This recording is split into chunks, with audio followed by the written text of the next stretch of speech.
Berlatar di dalam sebuah gedung dengan keamanan tingkat tinggi, film ini dimulai dengan memperlihatkan sepasang pencuri yang bernama Chen Xiangyi dan Mu Ming berniat mencuri kepala Buddha dari dinasti Sui Tang yang berada di dalam sebuah brankas besi. Meskipun spesialisasi mereka hanyalah mencuri artefak, tetapi tidak semua barang yang mereka curi itu mereka jual ke pasar gelap. Sebab beberapa artefak yang mereka curi itu ada sebagiannya yang mereka kembalikan lagi kepada negara dengan cara mereka sendiri.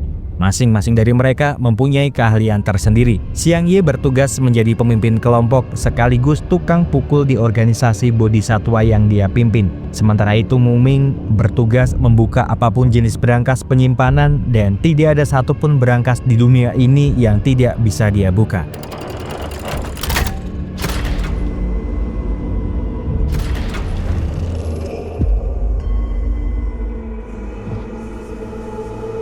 Tak lama setelah mereka berhasil membuka brankas penyimpanan kepala Buddha, beberapa penjaga brankas itu pun masuk ke dalam sana berniat menghentikan niatan Xiangyi dan Mu Ming yang ingin membawa kepala Buddha peninggalan dinasti Sui Tang.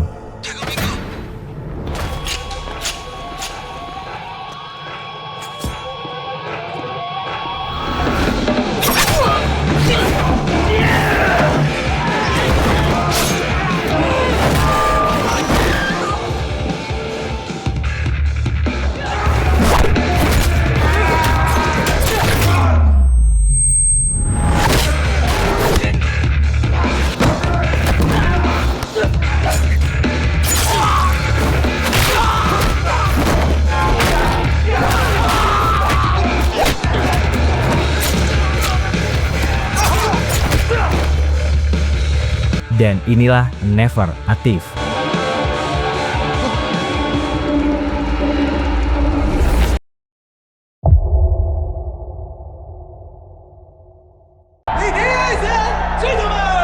Sepuluh tahun pun berlalu, nampak di sebuah tempat berlangsungnya kompetisi pembukaan brankas penyimpanan. Beberapa peserta dari seluruh dunia hadir untuk menjadi pemenang dalam kompetisi kali ini. Seorang pemuda bernama Jia Ye yang baru pertama kali mengikuti kompetisi ini pun terlihat sangat antusias. Namun, dia sama sekali tidak mempunyai beban dalam kompetisi ini. Bahkan di saat babak pertama dimulai, dia terlihat sangat santai padahal ketujuh lawannya sudah memulai untuk membuka brankas yang ada di belakang mereka.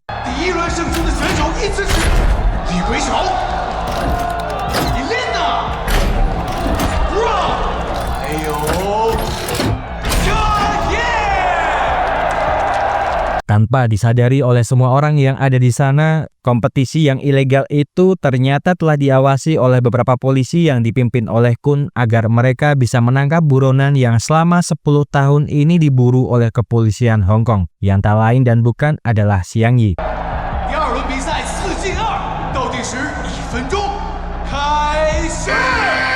Babak demi babak berhasil Jia Ye lewati, hingga akhirnya dia bisa sampai ke babak final melawan Li si tangan hantu untuk membuka sebuah brankas ciptaan sang pengrajin kunci legendaris Zhao Muming yang menurut legenda hanya Zhao Muming sajalah yang bisa membuka brankas tersebut.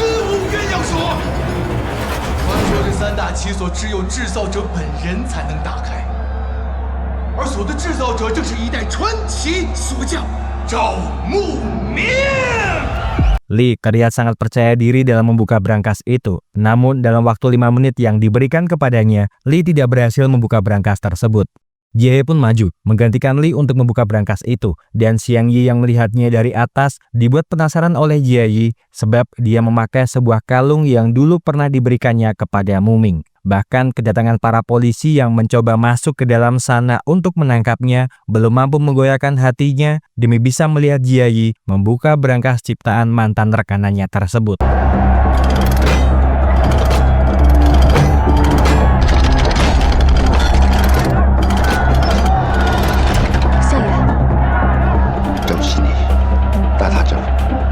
Setelah yakin kalau Jia Ye adalah orang yang selama ini dia cari, Xiangyi pun pergi dari sana bersamaan dengan para polisi yang juga sudah masuk ke dalam sana. Semua orang yang berada di sana pun dibuat panik dengan kedatangan para polisi. Namun Jia Ye tetap berusaha tenang agar dia juga bisa mengambil sebuah cermin pusaka yang ada di dalam brankas.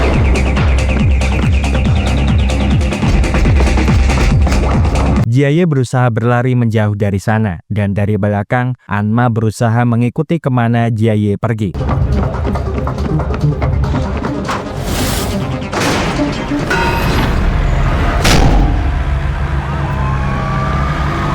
Meskipun Jie berhasil lolos dari kejaran Anma dan Yuhan, namun para polisi berhasil menangkap keberadaannya.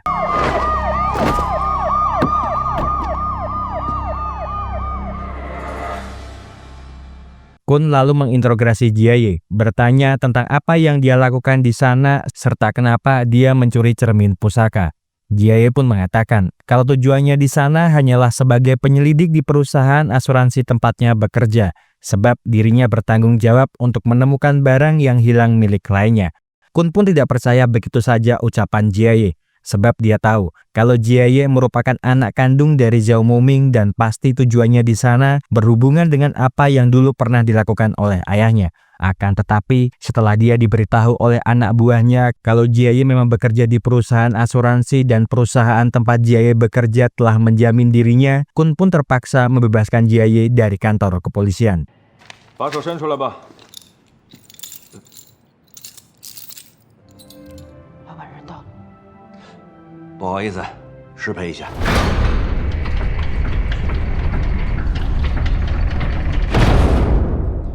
Di sebuah tempat museum barang antik pribadi milik Li Wanhao, dia menemui seorang penjual barang antik yang ingin menjual kaldron perunggu yang sangat Li inginkan. Namun, karena Li tahu kalau kaldron itu palsu, dia pun lantas memukul kepala orang tersebut hingga darah berceceran di lantai. Jie saat ini berada di kantornya untuk mengurus paspor dan tiket pesawat agar dia bisa kembali ke negaranya. Tetapi saat dalam perjalanan pulangnya, tak sengaja ada seorang pria buta menabraknya dan mengambil paspor miliknya agar dia mau menemui Xiang Yi yang telah menunggunya di sana. Xiang Yi lalu mengajak Jie untuk memainkan sebuah permainan, dan bila dalam 5 menit paspor milik Jie kembali lagi kepadanya, Xiang Yi ingin Jie untuk bergabung dengan timnya. Jie sebenarnya tidak terlalu peduli dengan siapa orang yang ada di hadapannya tersebut. Namun, melihat gelagat aneh dari para bawahannya, Jie pun berusaha menghindari mereka agar tidak terjebak dalam sebuah permainan yang sedang mereka mainkan.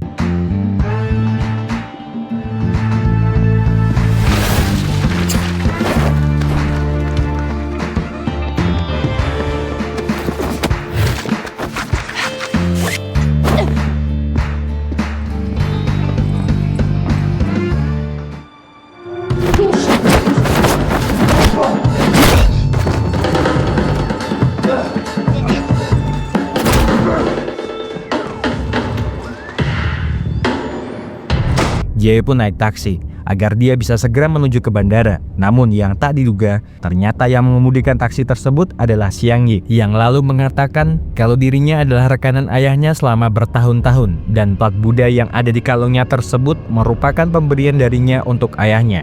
Xiang Yi pun lalu sedikit bercerita tentang kejadian 10 tahun yang lalu setelah mereka mencuri patung kepala Buddha. Dulu dia meminta ayahnya untuk kembali ke markas lebih dulu setelah mencuri patung kepala Buddha. Namun ketika dia kembali ke markas, kondisinya sudah sangat berantakan dan keberadaan ayahnya serta kepala patung Buddha yang mereka curi sudah tidak berada di sana. Dalam perjalanan waktu, dia lalu mengetahui kalau ayahnya telah memasukkan kepala Buddha ke dalam kunci langit dan bumi buatannya sendiri. Tetapi entah kenapa, pada akhirnya berangkas penyimpanan itu malah jatuh ke tangan pedagang barang kuno Li Wanhao.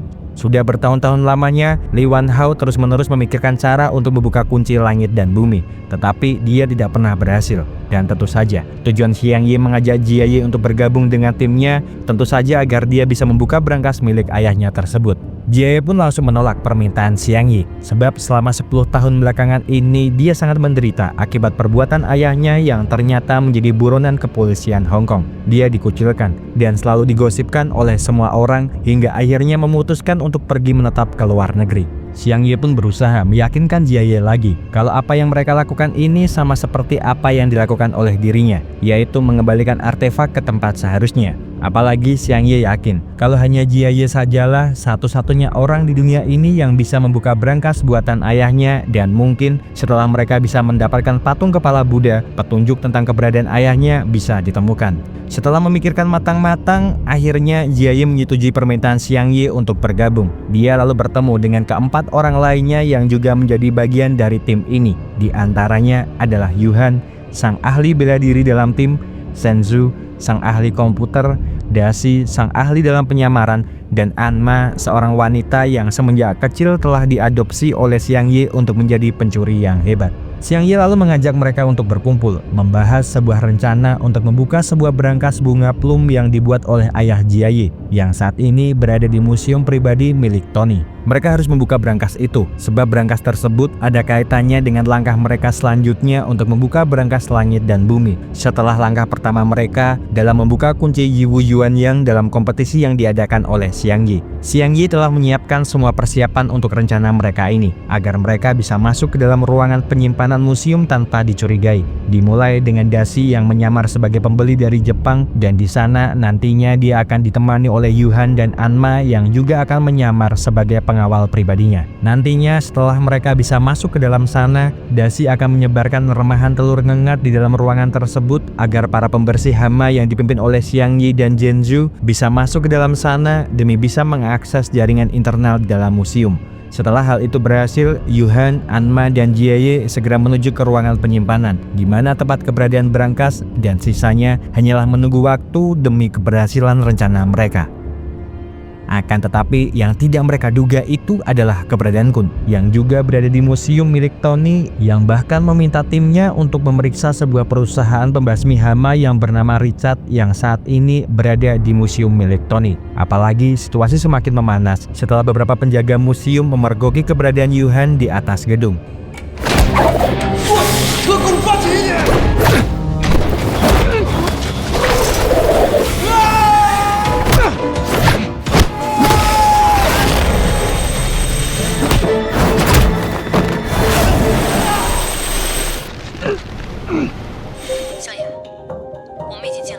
Sementara Xiang Yi masih bertugas mengalihkan perhatian penjaga, Anma dan Jia Yi pun terlihat sudah berhasil masuk ke dalam ruangan penyimpanan brankas bunga plum. Jia Yi pun lalu mengingat-ingat beberapa petunjuk yang berada di brankas Yiwu Yuanyang, karena itu ada kaitannya dalam membuka brankas bunga plum.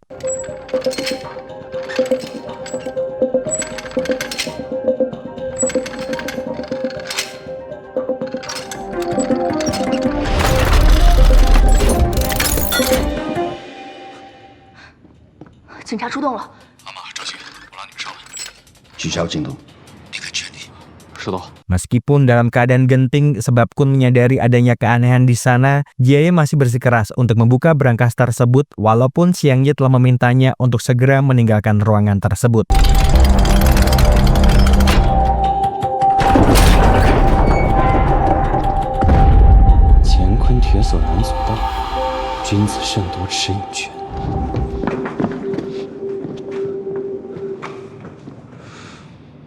Menyadari jika mereka berdua terus bersama tidak akan bisa keluar dari sana, Jia Yi pun meminta Anma untuk mencari jalan keluar sendirian, sementara dia akan mengalihkan para polisi yang sudah berada di dalam museum.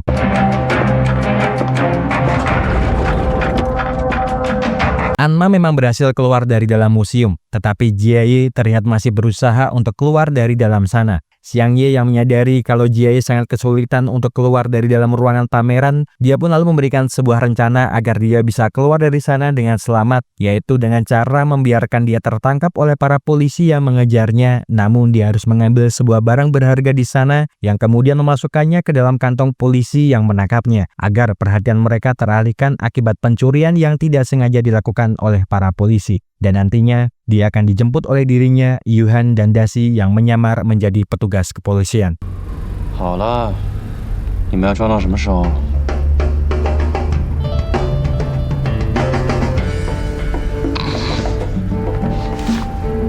有一起吧。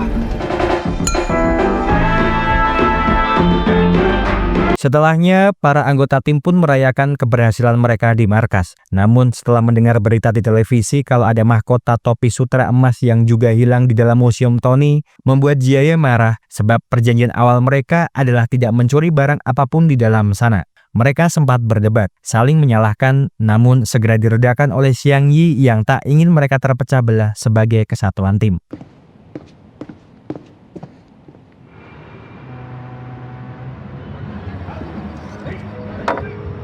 Anma yang merasa bersalah sebab dialah yang melanggar kesepakatan awal mereka, mencoba meminta maaf kepada Xiang Yi. dan bercerita tentang masa lalunya yang dulunya merupakan yatim piatu dan yang bisa dia lakukan hanyalah mencuri untuk memenuhi kehidupan sehari-harinya sampai suatu ketika dia bertemu dengan Xiang Yi. Mendengar cerita tersebut setidaknya membuat Jie mengerti dengan apa yang selama ini Anma rasakan. Jadi dia akan melupakan kesalahannya hari ini demi masa depan mereka yang lebih baik. Esok harinya, ketika Kun sedang memeriksa sebuah toko barang antik yang diduga berhubungan dengan beberapa kasus penyelundupan manusia, Tuan Chen mendatanginya untuk bertanya tentang sebuah berita yang akhir-akhir ini dia lakukan, sebab tindakannya itu malah mencoreng nama baik polisi. Tuan Chen lalu memberikan waktu kepada Kun selama 3 hari ke depan untuk menyelesaikan kasus ini. Dan jika dalam waktu 3 hari ke depan dia tidak bisa menyelesaikan kasus ini, Tuan Chen memintanya untuk jangan pernah mengurusi lagi kasus ini. Xiang Yi saat ini berada di sebuah toko barang antik dan bertemu dengan sang pemilik toko yang bernama Tuan Zhen yang mengabarinya kalau barang miliknya nanti akan dikirim oleh orang kepercayaannya. Jadi dia tidak perlu memikirkan tentang bagaimana tindakan selanjutnya sebab dirinya akan memastikan barang miliknya aman sampai tempat tujuan. Setelahnya, Xiang Yi menemui Li di sebuah tempat. Setelah sekian lamanya, mereka tidak pernah bertemu. Tetapi Li tidak ingin berlama-lama di tempat itu sebab Li tidak ingin terlibat dengan kejadian ketika 10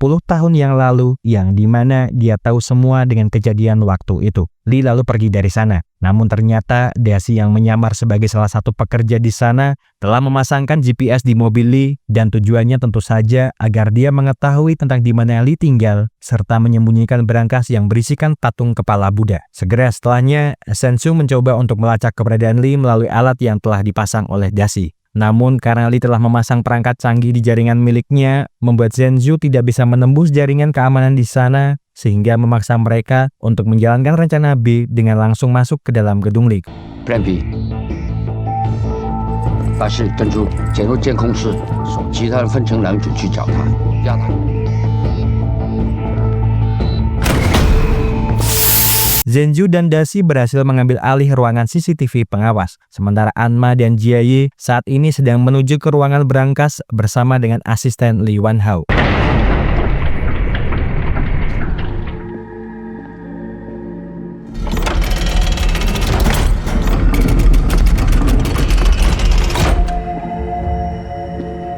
Sesampainya di dalam, Jie pun mencoba untuk membuka kunci berangkas langit dan bumi. Namun tiba-tiba, asisten Li Wanhao memberikan perlawanan yang sangat merepotkan Anma.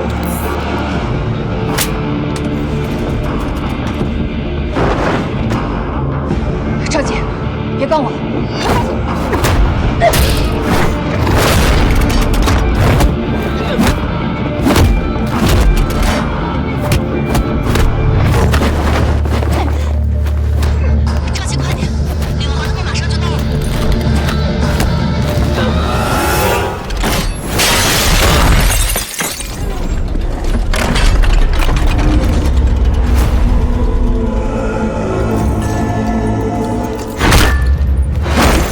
Setelah berhasil melumpuhkan asisten Li Wanhao serta mengambil patung kepala Buddha, Anma dan Jie segera bergegas keluar dari sana. Akan tetapi yang tidak mereka berdua duga adalah ternyata Yuhan berkhianat dan berencana membawa patung kepala Buddha itu bersamanya. Zhenhu dan Daisy pun juga terlihat sedang berusaha keluar dari sana. Namun beberapa penjaga yang mengetahui keberadaan mereka berusaha untuk menghentikan pelarian mereka berdua.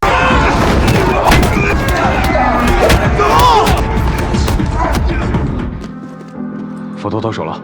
Sementara itu, Yuhan yang berhasil membawa patung kepala Buddha itu langsung menemui Xiang Yi. Tetapi tiba-tiba dari belakang, Xiang Yi malah menembak mati Yuhan karena sedari dulu Xiang Yi memang ingin memiliki sendiri patung kepala Buddha itu sendirian, meskipun dia harus membunuh orang-orang yang sangat loyal kepada dirinya. Para anak buah Li Wanhao lalu membawa Jie dan Anma ke ruangan bosnya. Setelah mereka berhasil menangkap Jie dan Anma, Li Wanhao lalu menginterogasi mereka berdua untuk bertanya tentang di mana keberadaan dari patung kepala Buddha dan apakah Jie merupakan anak dari Zhao Muming. Li Wanhao pun lalu bercerita kalau dulunya dia, Xiang Yi, dan Zhao Muming merupakan satu rekanan komplotan pencuri barang-barang artefak. Dulu setelah mereka berhasil mengambil patung kepala Buddha, dia melihat Xiang Yi membunuh ayahnya di depan matanya. Dan penyebabnya adalah perbedaan pandangan dari mereka. Xiang Yi ingin sekali menjual barang itu ke pasar gelap, namun tidak dengan Zhao Muming yang ingin mengembalikan patung tersebut ke tempat asalnya. Semenjak awal, Zhao sudah mencium gelagat aneh dari Xiang Yi. Maka dari itu, sebelum Xiang Yi kembali ke markas, dia sudah menyimpan patung patung kepala Buddha itu terlebih dahulu ke dalam berangkas langit dan bumi, serta memberitahukan dirinya tentang di mana keberadaan dari berangkas tersebut. Mendengar kenyataan tersebut jelas membuat Jie sangat marah, tetapi kedatangan Kun beserta dengan para anak buahnya membuat situasi di dalam sana menjadi kacau. Semua orang berusaha kabur dari tempat itu, termasuk dengan Xiang Yi yang juga membuang ponsel miliknya agar dirinya tidak bisa dilacak oleh semua orang. Namun dari kesemuanya, hanya Li Wanhao lah yang tertangkap oleh pihak kepolisian.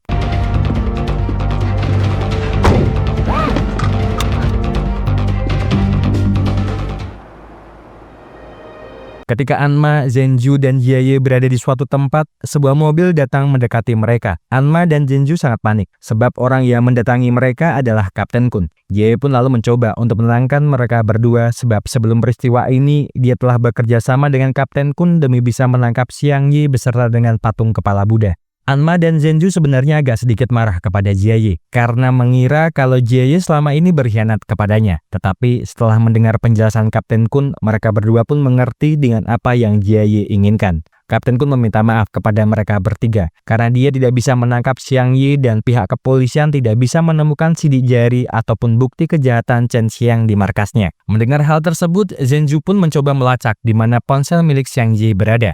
Tetapi karena sebelumnya ponsel milik Xiang Yi dibuang di pintu masuk galeri, Zhenju tidak tahu di mana keberadaan Xiang Yi sekarang. Namun, meskipun begitu, tempat sebelumnya masih bisa terdeteksi oleh Zhenju, dan itu mengarah ke sebuah toko barang antik yang juga diam-diam mempunyai bisnis penyelundupan manusia. Mendengar hal tersebut, Kapten Kun segera menyadari kalau toko itu juga menjadi target dari kepolisian. Dan mungkin Xiang Yi saat ini berada di sana berniat menjual barang tersebut beserta lari dari negara ini. Esok paginya, Kun berada di lokasi yang dimaksud, namun karena keberadaannya diketahui oleh anak buah Zen, membuat Xiang Yi segera bergegas untuk pergi dari sana. 喂，小爷，赶紧撤，有情况。我被发现了。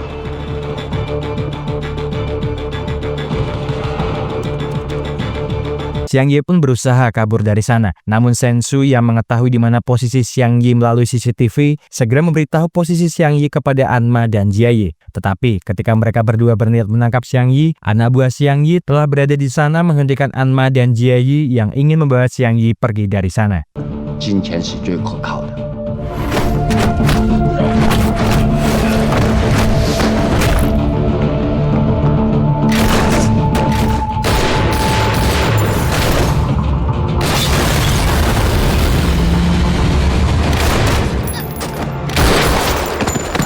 Kapten Kun mencoba menghentikan Xiang Yi yang berusaha kabur dari tempat itu, sehingga terjadilah pertarungan di antara mereka berdua.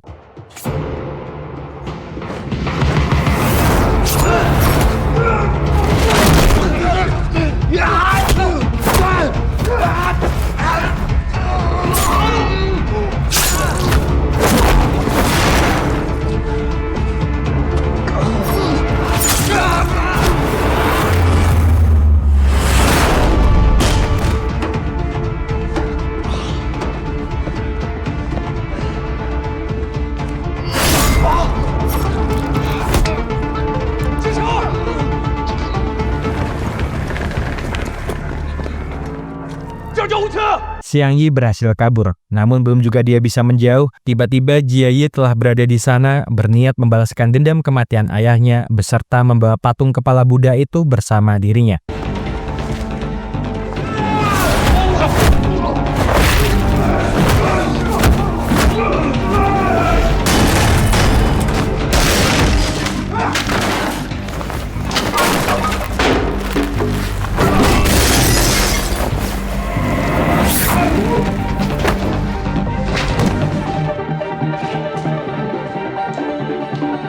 Setelah membuat Jie tak berdaya, Xiang Yi pun berencana segera pergi dari sana dengan menggunakan mobil miliknya. Tetapi yang tidak disadari oleh Xiang Yi, ternyata mobil miliknya telah disabotase sehingga dirinya tidak bisa mengendalikan mobil miliknya.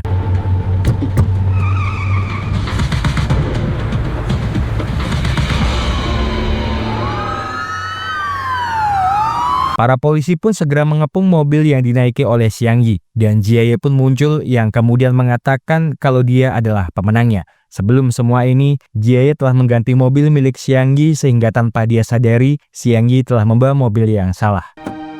这都是跟你学的。出来好好请你吃饭。 Dan sebelum film berakhir, Ye mendapatkan kabar dari Kapten Kun jika patung kepala Buddha sudah dikembalikan ke tempat semestinya. Li Wanhao dan Xiang Yi juga sudah masuk ke dalam penjara. Sementara itu, Anma, Zhenzu, dan Daxi akan mendapatkan hukuman yang lebih ringan karena dianggap membantu kepolisian dalam mengungkap kasus ini. Terima kasih seluruh sudah menonton rangkuman film yang Mas Ahko persembahkan untuk kalian semuanya. Semoga terhibur. See you!